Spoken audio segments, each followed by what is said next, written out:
কই আগে আপনি উঠাই দিলাম একবার সামনে যান ভিডিও চালু না।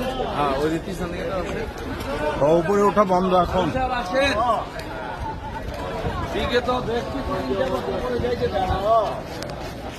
আগে উপরে যাও দেখো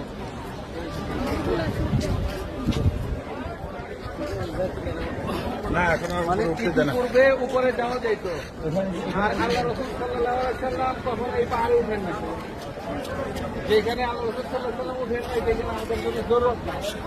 ভাষণ দিচ্ছেন আল্লাহ রাসূল সাল্লাল্লাহু আলাইহি সাল্লাম ওই যে জায়গাটা এইখানে একটা সাইনবোর্ড ছিল কিন্তু এই সাইনবোর্ড গুলো কেন সরকার নিয়ে দিচ্ছে কিছু সংখ্যক আমরা বুঝি না ওইখানে সেই রকম ছেলে শুরু করে যার ফলে এই জায়গাগুলো মিটা দেওয়া হয়েছে।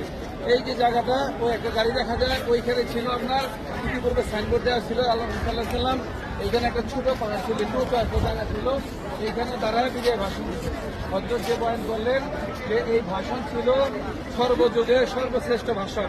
এই ভাষণ কেউ আর দিতেও পারবে না, এই ভাষণ দেওয়ার মতো উপযুক্ত লোক আর কেউ হবে না। আল্লাহ তাআলা রাখেনি নাই যে সর্বযুগের সর্বশ্রেষ্ঠকে আল্লাহ রাসূল সাল্লাল্লাহু আলাইহি ওয়াসাল্লাম বলেছে তুর জাহানের বাদশা। কেন বলছেন যে আল্লাহ তাআলা ওই অবস্থান দিয়ে তৈরি করছেন। কিন্তু আজকে দেখেন আমরা সহজে দেখলাম আসলাম জামালের রহমান পাহাড়ে আসছি কিন্তু এইখান থেকে কি নিয়ে যেতে হবে এইখান থেকে আমাদের তওবার সবক নিয়ে যেতে হবে যে আমাদের কিভাবে তওবা করতে হবে। বলেছে বাবা আদম আলাইহিস সালাম এবং মা হাওয়া আলাইহিস সালাম এরকম দুইজন দুই জায়গা থেকে এইখানে এসে মিলিত হয়েছেন কিভাবে ক্ষমা চাইছেন যে আয় আল্লাহ আপনার নামের পাশে যে নামটি লিখে রাখছেন যে ওই নামের উসিলায় কি করেন আমাকে মাফ করে দেন। তো দেখেন ওই নবীর উম্মত আল্লাহ তাআলা আপনাকে আমাকে এরকম বিনা তার ভক্ত বানিয়েছেন তাই না। তা আমাদের জন্য কত খুশখবরি না আজকে যদি আমরা এই খুশ নসিবটাকে নষ্ট করে ফেলি এতে কাদের দোষ। এই জন্য আমাদের খেয়াল রাখতে হইব সর্ব অবস্থায় এরকম আল্লাহর হুকুম নবীর সুন্নতের পাবন্দি থাকতে হইব যে আল্লাহ রাসূল সাল্লাল্লাহু আলাইহি ওয়াসাল্লাম কিভাবে চলতে বলছেন।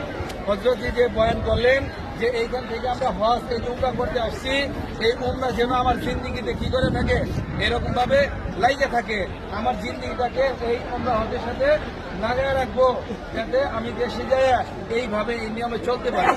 আজকে আমাদের মধ্যে পর্দা উঠে গেছে আমরা পর্দাকে ফ্যাশন মনে করি এবং ফ্যাশনে পর্দা করি এই পর্দা করলে জবাব দিতে পারবো না।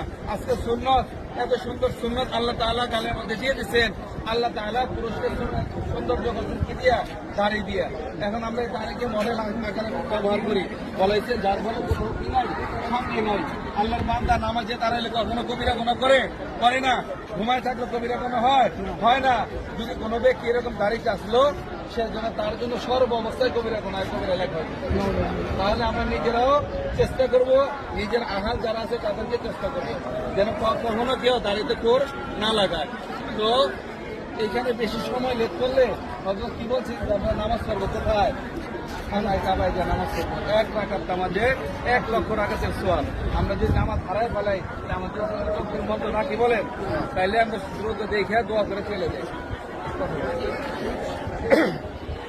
সম্মানিত হাজী সাহেবগণ আমরা সেই ময়দানে অবস্থান করছি সেই ময়দানকে আলাদা ময়দান বলা হয়।